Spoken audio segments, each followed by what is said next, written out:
Querido Jaime, él es editor de La Jornada Sin Fronteras en el gran diario La Jornada. Mi querido Jaime, te saludo con mucho gusto. ¿Cómo estás? Buenas tardes. ¿Cómo estás, querido Vicente? Un placer estar nuevamente contigo.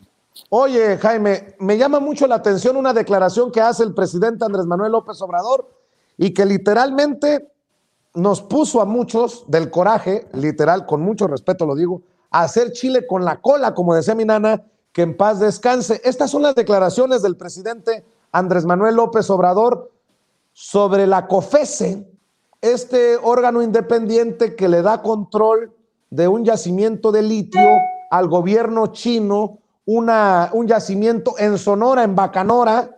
Y bueno, pues hay que analizar esta situación porque lo denuncia el presidente desde la mañanera. Vean y escuchen lo que dijo el presidente temprano.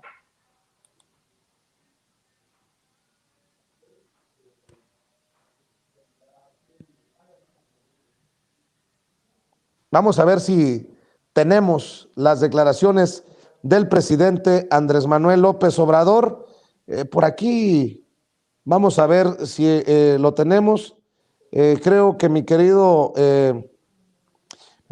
Luis, es el video en el que el presidente afirma que la reforma eléctrica pretende proteger el litio y critica a la Comisión Federal de Competencia, esa es la COFECE, mi querido Luis, porque autorizó entregarle una mina en Bacanora, Sonora, al gobierno de China.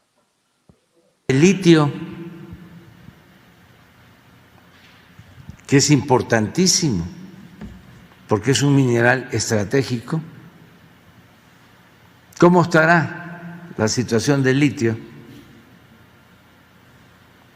Que una de estas dependencias que crearon los neoliberales corruptos,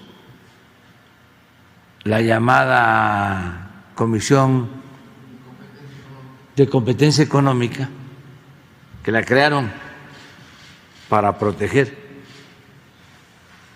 a las empresas y afianzar la privatización, acaba de autorizar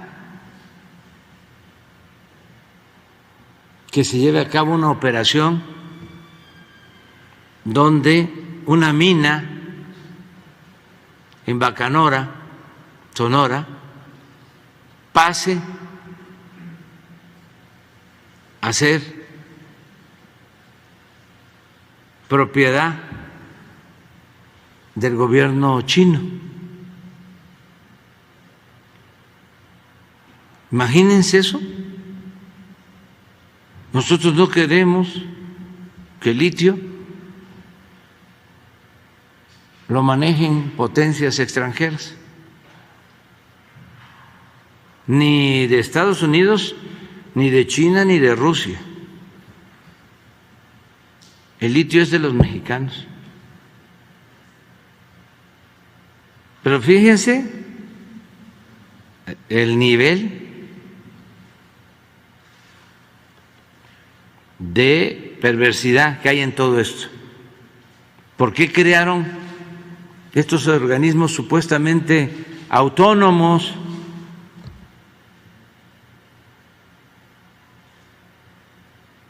Nos enteramos porque andamos pendientes.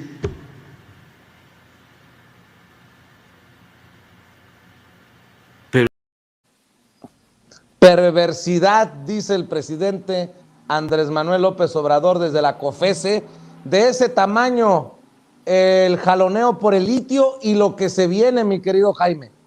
Efectivamente, lo que se viene.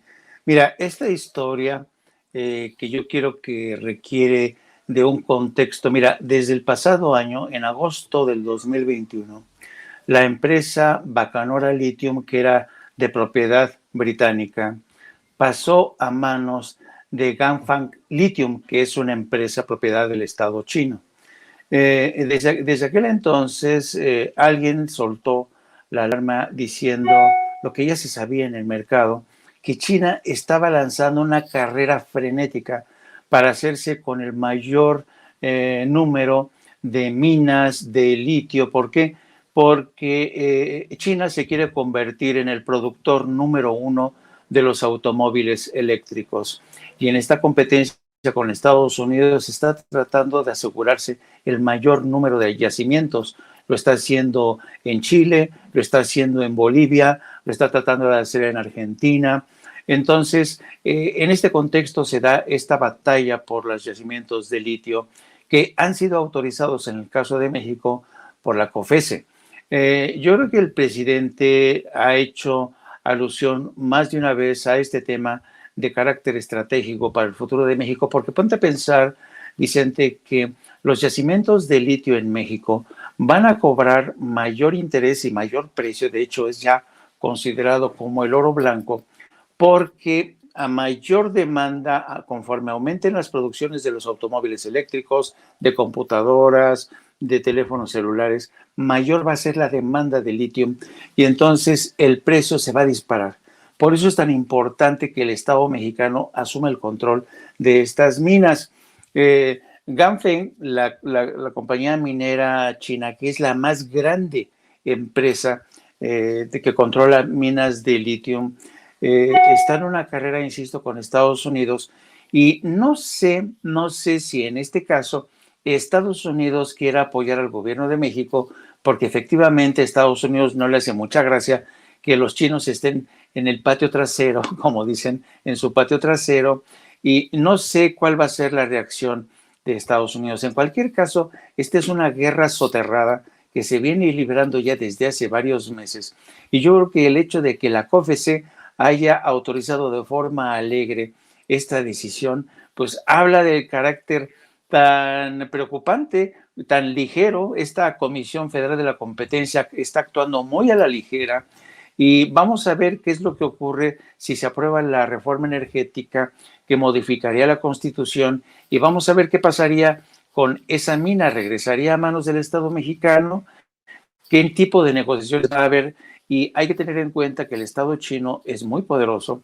La empresa china es una empresa que se llama Ganfeng Lithium de China. Esa empresa está metiendo presión por todos lados, insisto. En una situación similar está Chile. Tú sabes que en Chile acaba de inaugurar un nuevo gobierno socialista y se encontró con la sorpresa, el nuevo presidente, que su antecesor en el cargo, ya había entregado también minas de litio. Es una batalla que se está librando a nivel continental y yo creo que el presidente hace bien en poner énfasis y destacar la importancia de un mineral estratégico que, insisto, va a suponer, como tú bien dices, es el principio apenas de esta batalla que se está librando en todo el mundo por las reservas codiciadas de litio. No deja lugar a dudas el presidente. No importa si se trata de China, si se trata de Estados Unidos, de quien se trate. El litio es de México y de los mexicanos, punto.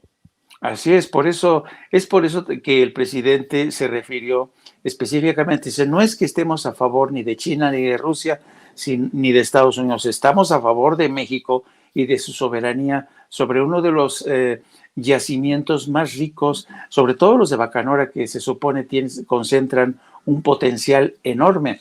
Entonces, y luego también hay la batalla y las críticas de organizaciones medioambientales que aseguran que la explotación de litio requiere de enormes, ingentes cantidades de agua y se corre el riesgo de que durante el proceso de explotación de litio se acaben con reservas también acuíferas.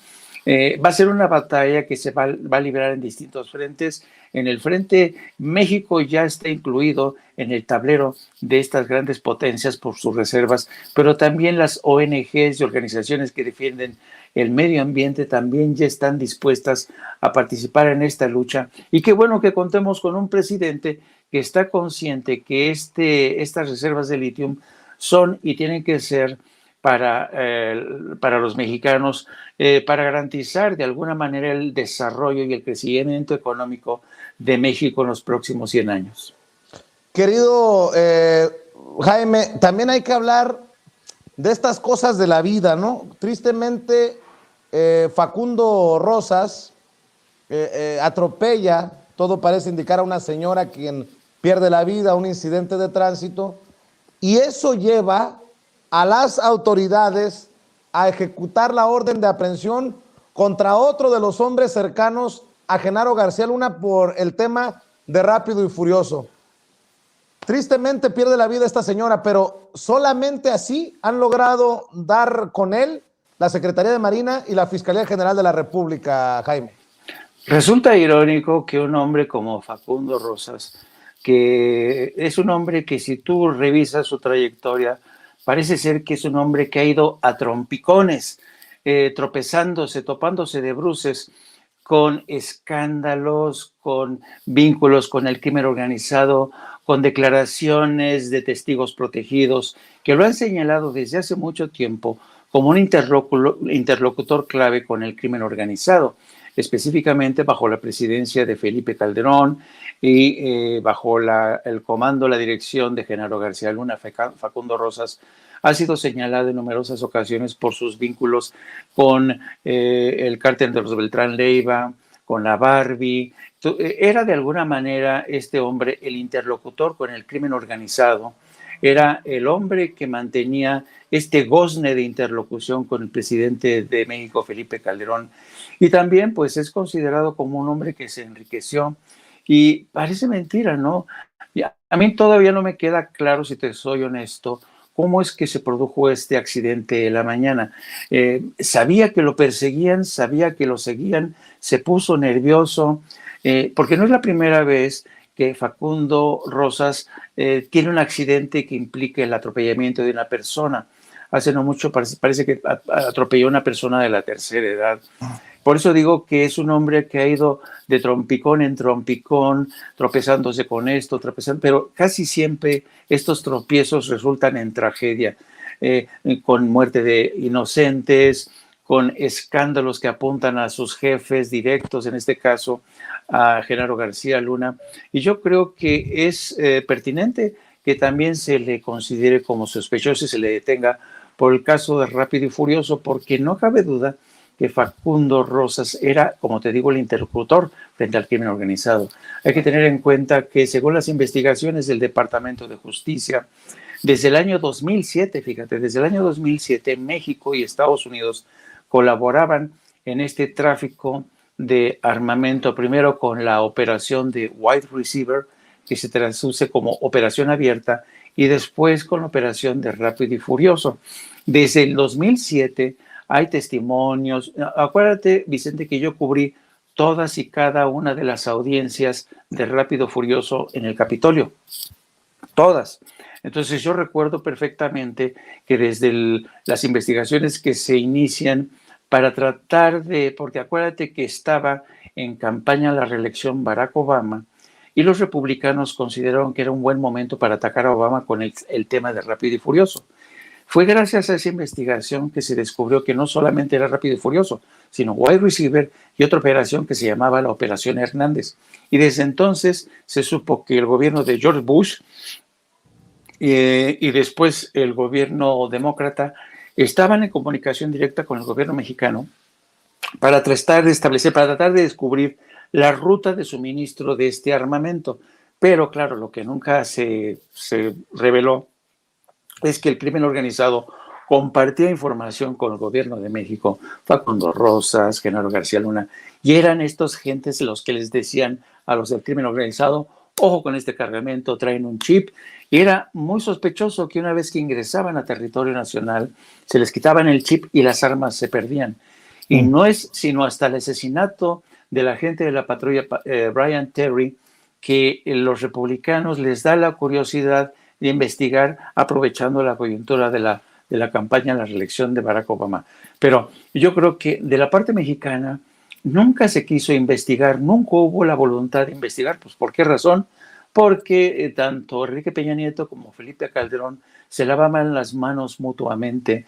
Y aquí falta ver qué es lo que pasa con Eduardo Medina Mora, porque acuérdate que Eduardo Medina Mora era el procurador durante el gobierno de Felipe Calderón, y se supone que fue Medina Mora el que tenía información que le suministraba el agregado de la Agencia para la Administración de Armas y Tabaco, ATF. El representante de la Embajada de México fue el que se puso en contacto con la oficina de Eduardo Medina Mora para informarle de estos operativos de trasiego de armas. Así es que qué bueno que haya sido detenido y vamos a ver en qué resulta esta investigación. Y finalmente yo creo que Facundo Rosas era uno de los últimos hombres a los que era necesario echarles el guante. Vamos a ver si en el curso de los próximos meses también ocurre lo mismo con Medina Mora. Oye, querido Jaime, también hay que darle seguimiento a lo que platicábamos precisamente ayer. Ya veo que están preparando los compañeros de producción algo que vamos a proyectar en unos minutos, pero lo que mencionábamos ayer y que publicó La Jornada, mantienen en secreto el costo de los contratos de gas pactados por Peña Nieto. Este tema lo abordaste tú ayer. El diario La Jornada revela que el costo de la compra de gas natural mediante 27 contratos firmados en el gobierno del priista Enrique Peña Nieto, energético que serviría para alimentar 17 termoeléctricas que nunca se construyeron, permanece reservado debido a las cláusulas establecidas según datos de la Comisión Federal de Electricidad. Una Comisión Federal de Electricidad que dirigió el conocido en las malditas redes sociales como el clavillazo Enrique Ochoa Reza. El plan de infraestructura de 2013 derivado de la reforma energética impulsada por la pasada administración federal buscaba comunicar las plantas de generación de electricidad, lo cual se hizo sin la planeación necesaria. La estrategia incluyó la construcción de termoeléctricas y gasoductos, por lo que se pactó con diversas empresas el suministro del energético. El monto de la operación que se estableció en los convenios con empresas como IEnova, filial de Sempra Energy, Fermaca, TC Energy, antes TransCanada o TransCanada, TGNH y Carso Energy, no se conoce. ¿Carso Energy? ¿De Slim? Miren nada más. Sin embargo, la Comisión Federal de Electricidad ha hecho público que de los 27 contratos, 9 fueron renegociados tras revisar cláusulas operativas anormales, lo cual ha generado ahorros por 6,171 millones de dólares. ¿Escucharon bien? Ahorros por 6,171 millones de dólares. Un caso que creo que no podemos dejar. Tenemos que seguir poniéndole la lupa encima, Jaime. Así es. Mira, también en este caso hay que remontarse al pasado. Acuérdate que en el 2013, bueno, se venía negociando incluso desde que andaba en campaña Enrique Peña Nieto, antes de que incluso se consagrara con el triunfo a la presidencia. Enrique Peña Nieto había realizado un sinnúmero de viajes a Estados Unidos y también recibía en su oficina de campaña y posteriormente en Los Pinos a miembros del Partido Republicano y a representantes de distintas empresas, porque era mucho el interés que se aprobara esta reforma energética, porque muchos iban a salir ganadores de esta, ¿no? Compañías, grandes corporaciones petroleras, grandes corporaciones eléctricas. Y yo creo que en medio de esas negociaciones, de ese vértigo de negociaciones, yo creo que Enrique Peña Nieto vio ahí la mejor oportunidad para sacar tajada, ¿no? Y convirtió este paquete de negociaciones en una especie de cofre particular, ¿no? Su guardadito. Pero con el tiempo, y ahora se ve este guardadito, este cofre de riqueza para él, que le beneficiaba directamente a él, se ha convertido en un cajón desastre. Y eso lo revela la investigación que ha emprendido la Comisión Federal de Electricidad para sacar a relucir los sobrecostos, ¿no? Por ejemplo, el que mencionabas tú, lo de las cláusulas operativas que se han tenido que revisar porque era excesivo el costo y representa, después de la revisión, ahorros por más de 6,000 millones de dólares. Es una barbaridad, ¿no?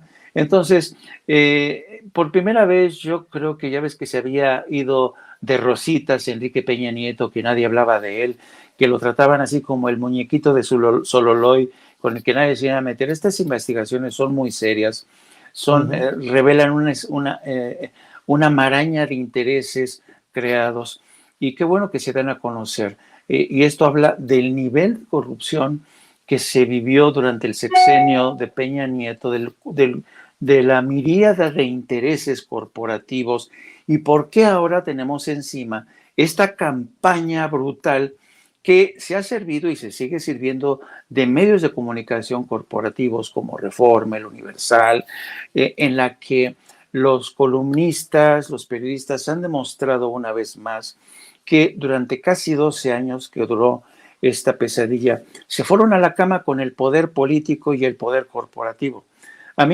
Yo aprendí desde joven, querido Vicente, que con el poder político y el poder económico hay que tener una buena relación porque tenemos que informar de ellos, ¿no? Pero nunca te vayas a la cama con ellos, porque después el precio que pagas es muy alto. En el caso de México hemos visto cómo numerosos analistas políticos de gran renombre, medios de comunicación, que se consideran a sí mismos como paladines y defensores de la libertad de expresión, se han convertido prácticamente en cajas de resonancia al servicio de intereses corporativos. Y por eso vemos como un día sí y otro también las grandes corporaciones los utilizan, lo mismo que a representantes de partidos políticos, los tienen en el bolsillo. Pero entonces, en medio de esta andanada de ataques, de esta embestida de las grandes corporaciones, es importante que se den a conocer este tipo de noticias para que se dé a conocer el tipo de manejos turbios que tuvo la presidencia de Enrique Peña Nieto, un hombre que siempre, las mujeres, ¿te acuerdas cómo se le lanzaban? Porque era un hombre guapo, le decían, Enrique, yo quiero un hijo tuyo, pero Enrique Bombón, te quiero en mi colchón, acuérdate. Y pues sí, detrás de esta imagen impoluta, impecable, está el hombre que consiguió pactos en lo oscurito para enriquecerse y disfrutar ahora de su vida de multimillonario en Madrid, ¿no? Mientras está acompañado de su novia, una modelo rubia de toda categoría. Así es. Oye, Jaime, antes de que te vayas,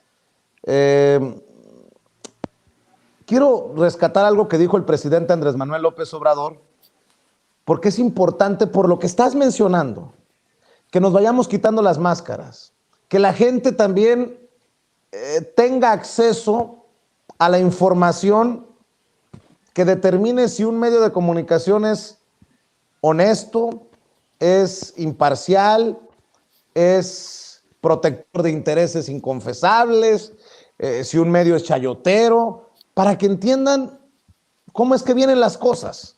Hoy el presidente Andrés Manuel, si me permites, y si hay algún tema en el que dice, ¿sabes qué? Espérate, Vicente, a ver, espérame. Yo como soy muy rebelde, me tiro de cabeza y lo vengo haciendo desde hace años. Y este tema que aborda el presidente Andrés Manuel López Obrador, creo que puede ser también parte de la puntita del iceberg, no sean más pensados. El presidente Andrés Manuel López Obrador dice que está convencido de que animal político, ojo, animal político, el que provee de los verificadores independientes para Facebook y que nos tienen torcidos como disque promotores de fake news a nosotros en Sin Censura, ese animal político que ha defendido o ha protegido al Grupo Hidalgo, políticos como Miguel Ángel Osorio Chong, nosotros lo hemos señalado. Dice el presidente que está convencido de que animal político es conservador, hasta las cachas. Esto es lo que dijo el presidente en la mañanera.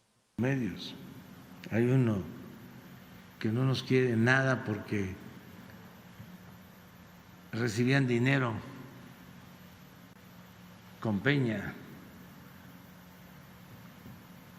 Uno de estos medios de redes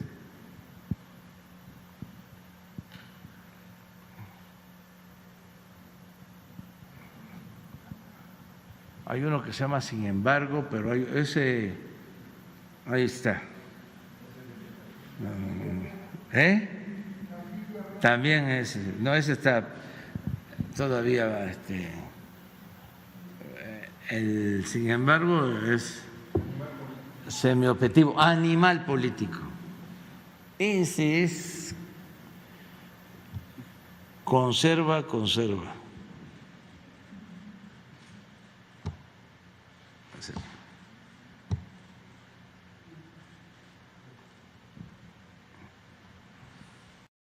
Vaya declaraciones del presidente Andrés Manuel López Obrador, Jaime.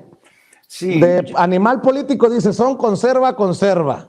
De Sin embargo MX, qué duro, dice, son semiobjetivos, lo mismo que La Silla Rota. Bueno, Jaime, porque nos han criticado, porque nos han señalado, nosotros tenemos años diciendo que Animal Político no es independiente, no es un hecho de periodismo imparcial.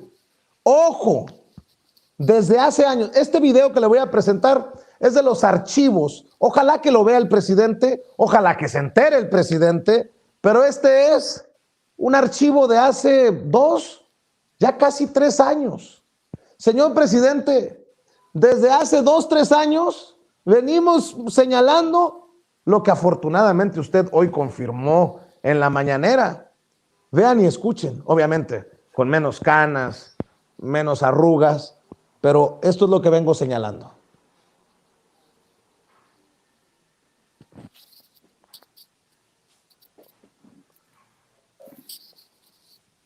A ver, le voy a pedir a los compañeros de producción, háganme caso, compañeros en producción, vamos a regresar, háganme el favor bien, Luis, échame el video con audio y toda la cosa, no me hagas quedar mal, compañero, por favor, échame bien el video desde donde te lo pedí, para que la gente vea que nosotros aquí en Sin Censura no nos andamos con chingaderas, que hemos puesto el dedo en la llaga. Córtame el audio de Jaime, por favor, para que lo vea y lo oiga Jaime y me dé su opinión y que la gente vea y escuche el video que tenemos nosotros de archivo. Échalo, Luis, si lo tienes.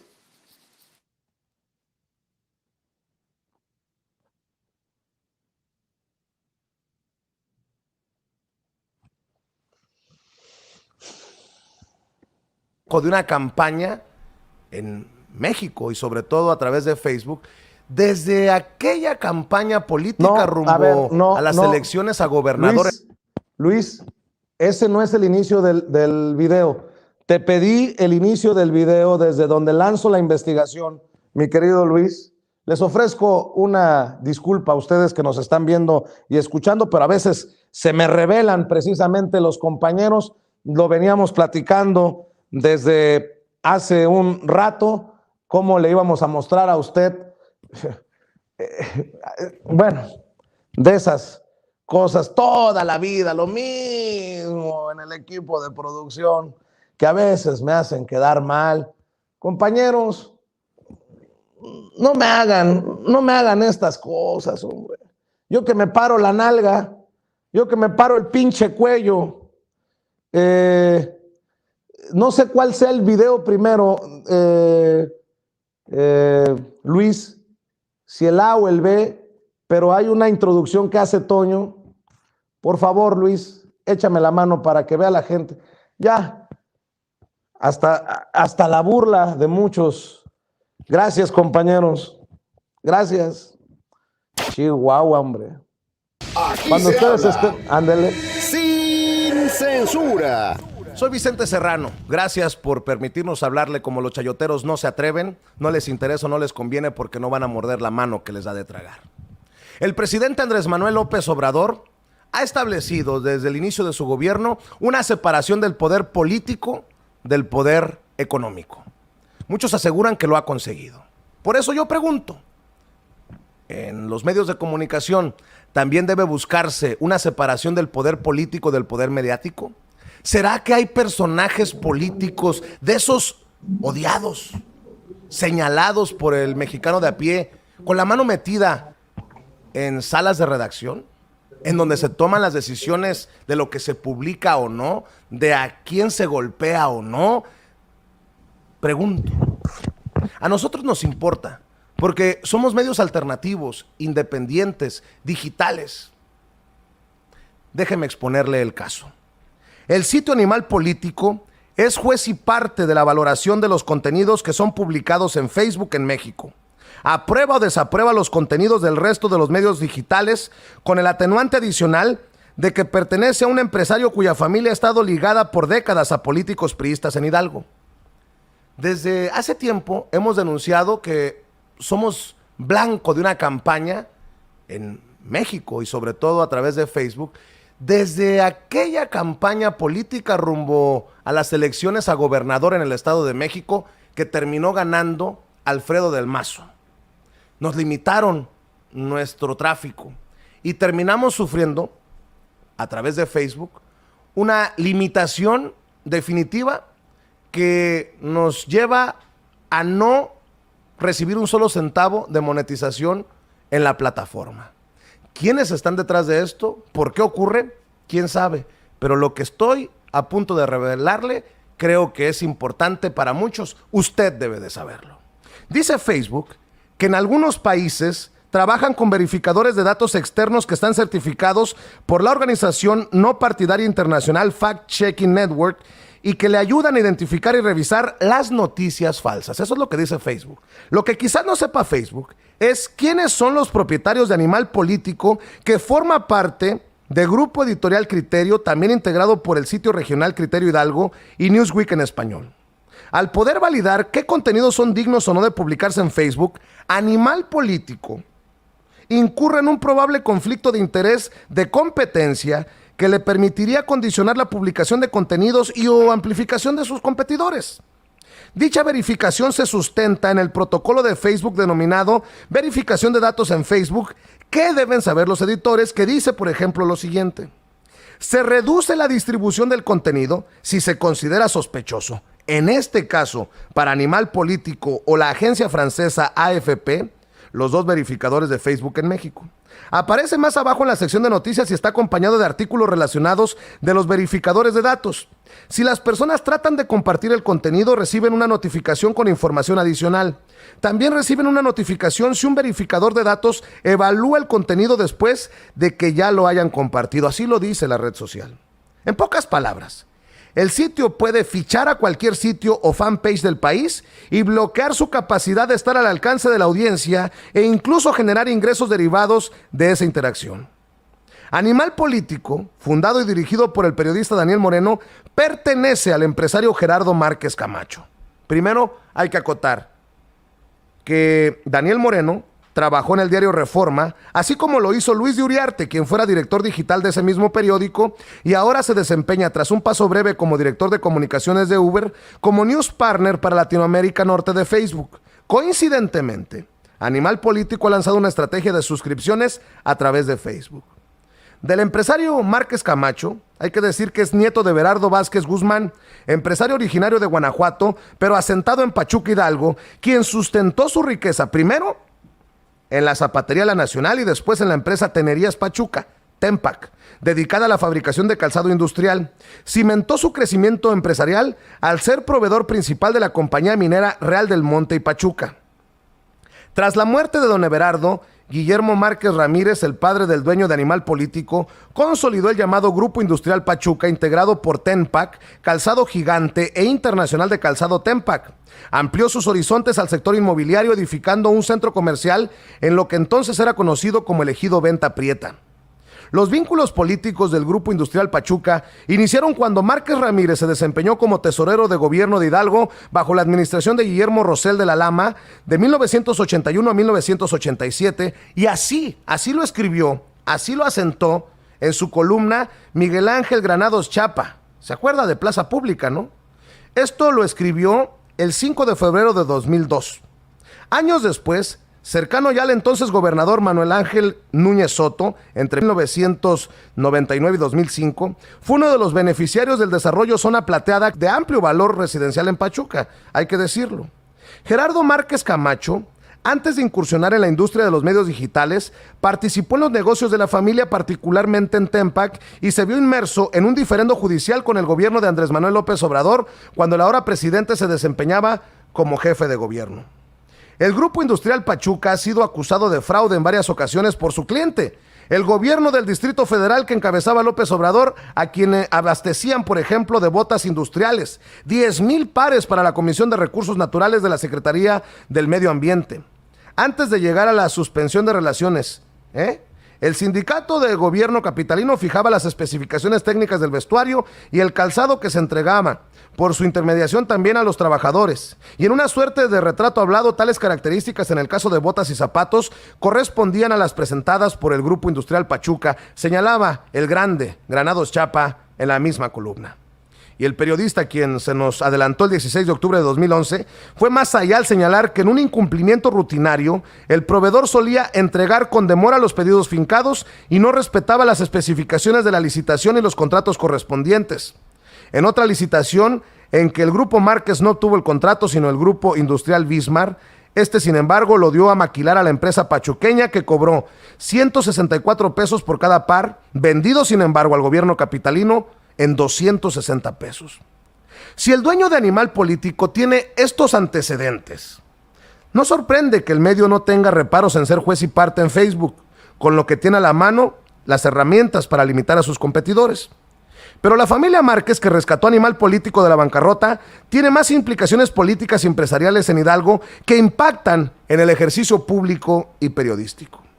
Alejandro Márquez Camacho, hermano del dueño del sitio que ahora ofrece a su audiencia un modelo de suscripciones en Facebook y web, es cercano a David Penchina, exfuncionario del gabinete del exgobernador de Hidalgo Miguel Ángel Osorio Chong y exsecretario de Gobernación durante la administración de Enrique Peña Nieto.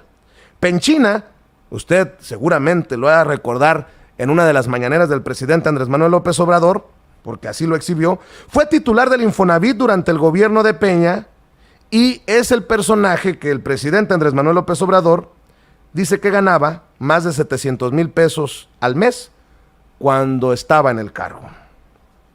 Bajo el cobijo de la gestión de Penchina en el Infonavit, Márquez Camacho se habría visto beneficiado en Hidalgo para la asignación de construcción de viviendas de interés social a través de las empresas Inmobiliaria Seucram, Constructora Villas del Álamo y Constructora Casas Va.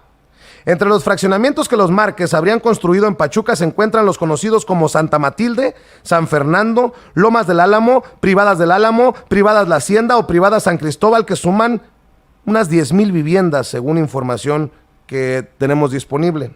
Animal Político ha hecho público en los últimos meses, en posteos y redes sociales, su vínculo con Criterio Hidalgo y Newsweek en español. Pasó de solicitar recursos a través de la plataforma fondeadora a invitar a su audiencia a incorporarse a un modelo de suscripciones digitales en Facebook y digital. También puso precio a sus contenidos, como tal vez no lo hacemos algunos medios independientes y alternativos. Ponerle precio a los contenidos. 63,000 pesos por una nota patrocinada, 105,000 pesos por un contenido original, y no especifica a qué se refiere, 190,000 pesos por una infografía y 457,000 pesos por un video. El éxito de esos contenidos podría estar garantizado al ser verificadores y socios de Facebook, al ser jueces de los algoritmos de la red social. Esa es parte de la investigación que le presenté hace más de 2 años en Sin Censura, y ojalá que usted vea la investigación completa en nuestros canales. Búsquelo en Sin Censura Media, póngale por ahí Vicente Serrano, Animal Político, y por ahí le saldrá información, o Sin Censura Vicente Serrano, Animal Político. Mi querido Jaime, perdón por haberte tenido tanto tiempo esperando, pero creí que era importante que hoy que el presidente exhibe a los de Animal Político como conservas, que dijéramos con todas sus letras que Animal Político vendía notas fabricadas de acuerdo al que pagara y todas estas cosas, lo que no lo hace muy independiente por lo que exhibimos. Sí, mira, es que te tengo que traer los antecedentes, porque tú has hecho una investigación y has presentado este caso desde un ángulo distinto al como yo lo registré y lo fui viviendo desde Estados Unidos. Mira, te pongo en antecedentes. Yo no sé si tú recuerdes, tengo que empezar con un hito histórico para que me entiendas por dónde fueron los tiros, porque esto va más allá de México.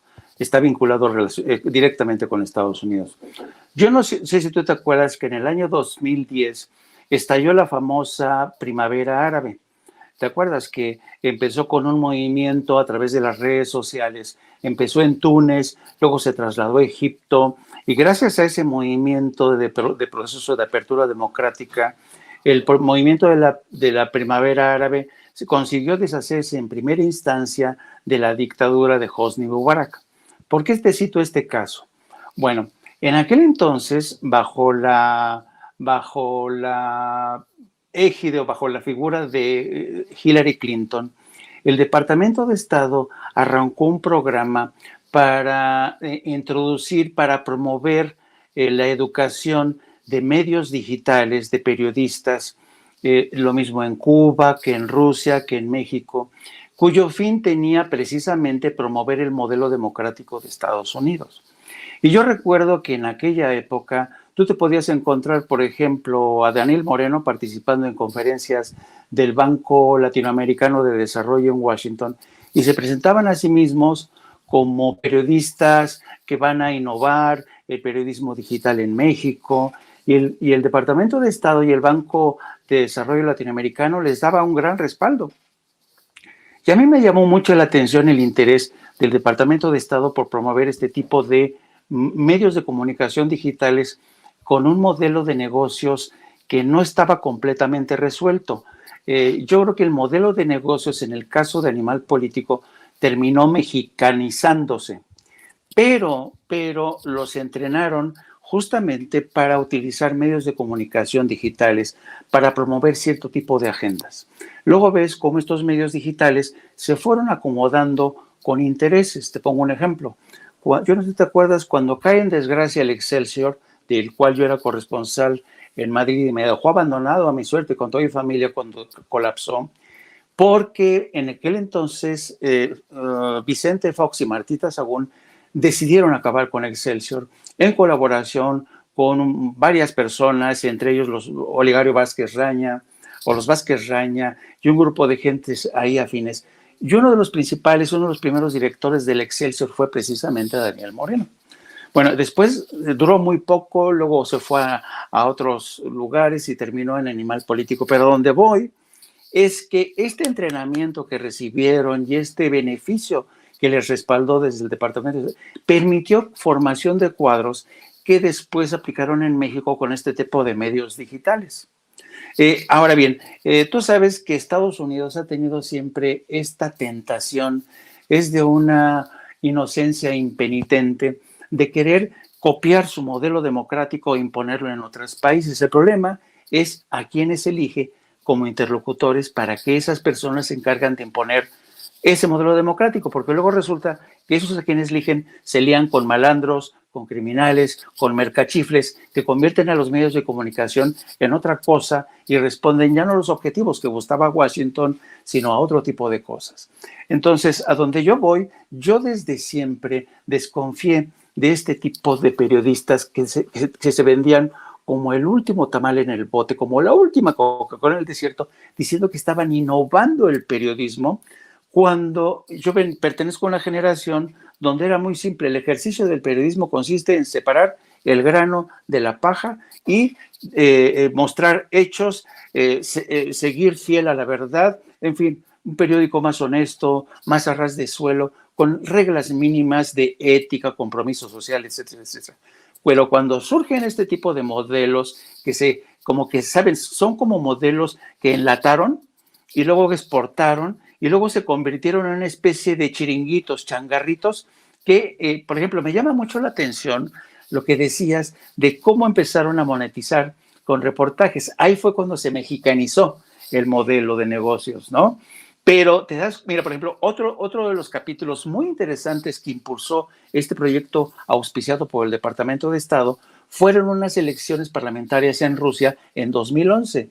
En aquel entonces, Hillary Clinton estaba obsesionada con evitar la victoria de Vladimir Putin. Entonces, se lanza todo es una operación gigantesca a través de las redes sociales.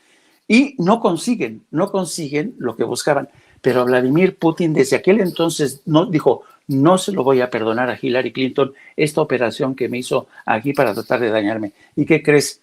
Cuando vienen las elecciones presidenciales de Hillary Clinton con Donald Trump, estuvieron ahí los rusos presentes jodiendo a través de las redes sociales, y así fue como Vladimir Putin le cobró esa factura. Entonces, por eso a mí también me causa extrañeza que este tipo de medios que han surgido de extrañas alianzas se presenten como defensores de la democracia, y por eso te das cuenta que el Departamento de Estado, la Embajada de Estados Unidos, lo sigue considerando como medios confiables, ¿no? Medios confiables, ¿por qué? Porque ellos lo certificaron, ¿me entiendes? Entonces, yo creo que el presidente hace bien en tener desconfianza y recelo, porque ellos ya son los que manejan ese acto de que se convirtieran en verificadores de Facebook. Ahí dije, pero ¿cómo es posible, no? Y además con Facebook, ¿no? Una cosa que impedía o que promovía cualquier cosa menos la defensa de la democracia. Así es que es muy interesante esto, ¿eh? Y creo que nada más es la puntita, como digo, del iceberg, mi querido Jaime Hernández. Oye, Jaime, ¿por qué no cerramos invitando a la gente para que siga suscribiéndose a tu canal de YouTube, para que esté al pendiente de los temas que abordas y obviamente tanto en La Jornada como en redes sociales? Pues sí, efectivamente, nuestras trincheras están en La Jornada Sin Fronteras de nuestro periódico La Jornada, donde hacemos seguimiento continuo de lo que es el fenómeno migratorio que ha llegado para quedarse, pero también les pido que por favor nos sigan a través de nuestro canal No Apto para Cínicos, que transmitimos todos los días de 2 a 15:30 horas, tiempo central de México, de lunes a viernes. Y también, por favor, síganos a través de nuestras redes sociales, a través de la cuenta @Jaime Journo o Jaime Journo. Así es, mi querido Jaime, siempre agradecido. Gracias por tu generosidad y nos vemos mañana, si Dios así lo permite. Venga, hasta mañana. Gracias, es Jaime Hernández, editor de La Jornada Sin Fronteras, y le quiero